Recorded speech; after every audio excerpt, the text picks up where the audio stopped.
Welcome back to day 2 of 10 riffs in 10 days. Today I'll be looking at an artist I've yet to cover on the channel, but you'll know who it is.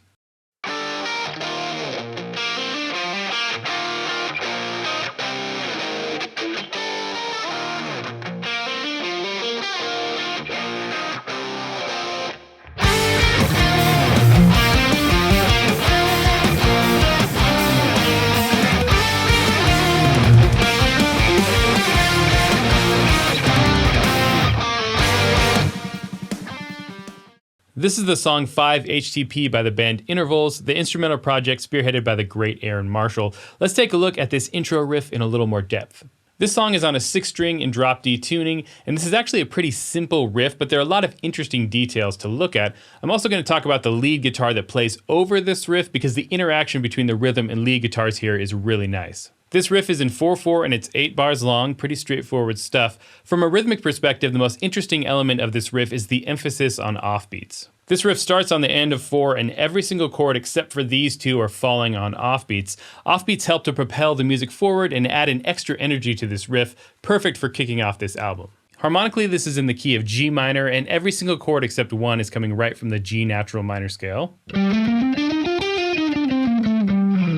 This is probably the most common scale sound that Aaron Marshall uses, and rarely does Intervals stray too far outside the home key of a song. It's part of the reason their music is so melodic and accessible. But that's not to say that this is generic or cliche sounding, because there's a lot you can do without ever leaving the key signature, and this riff is built almost entirely on these add 9 chords.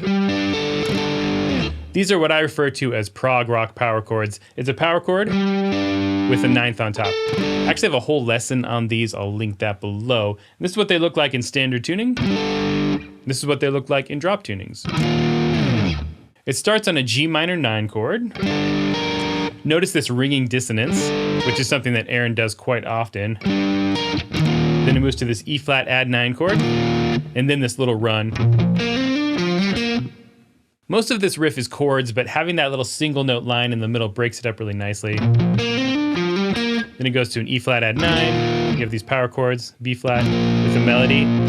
Another add 9 chord that's hammered into. A flat add 9 here, and then some muted notes.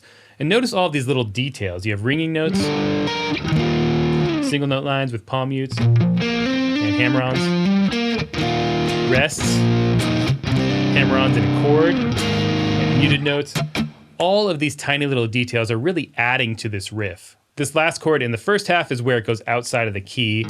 This is an A flat add 9 chord. In the key of G, that would be the flat 2 major chord, sometimes called a Neapolitan chord. This could also be looked at as coming from G Phrygian. One of the main characteristics of Phrygian is the flat 2. And this is a very common sound in a minor key, especially in the world of rock and metal. And it leads back to the G minor very nicely. The second half of this riff is basically the same as the first half with a few added single notes. There. There. And then it ends on a B flat add 9 instead of an A flat add 9.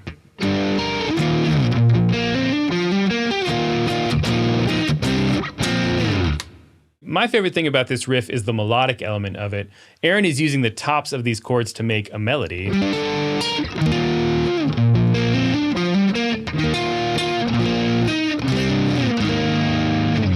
And chords and melodies don't have to be separate from each other, and having these melodic ideas running through the riff is a really useful writing tool. When the full band kicks in, there's a lead guitar that plays over this riff.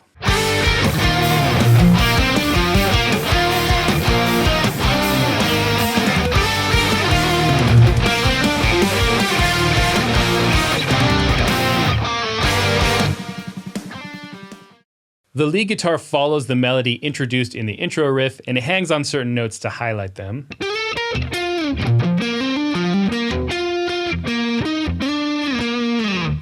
And in a lot of this, the rhythm and lead guitars are playing the same notes in the same octave, which isn't something you hear a lot. It's usually more common for a lead guitar to go on top of the band by going up an octave.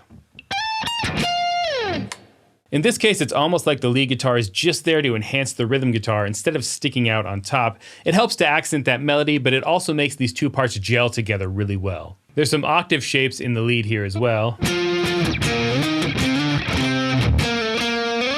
which is another technique that Aaron uses quite often. So there's the intro riff to the song, pretty simple at its core, but it's all the little details that make this one stand out. As a bonus, I have to show you this awesome lick from later in the song.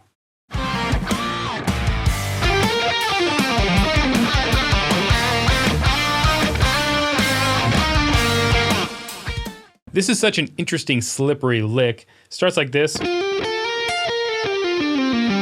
This is mostly pentatonic except for that one note there. You get a hybrid pick note, hammer-ons, hybrid, pull-off, and you slide down. Very like pentatonic-y. Then from here we get some more notes from G natural minor. You have some palm muted notes. Slides, hammer-on, pull off to the open D string, hammer-on, hammer-on, and slides. So lots of little details here, just like in the riff.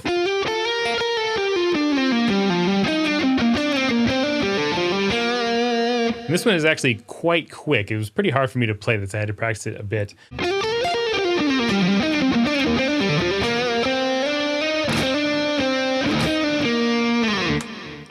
So there you have it, a very cool intervals riff. I'll see you all tomorrow for riff number 3. Make sure to subscribe to the channel to catch that.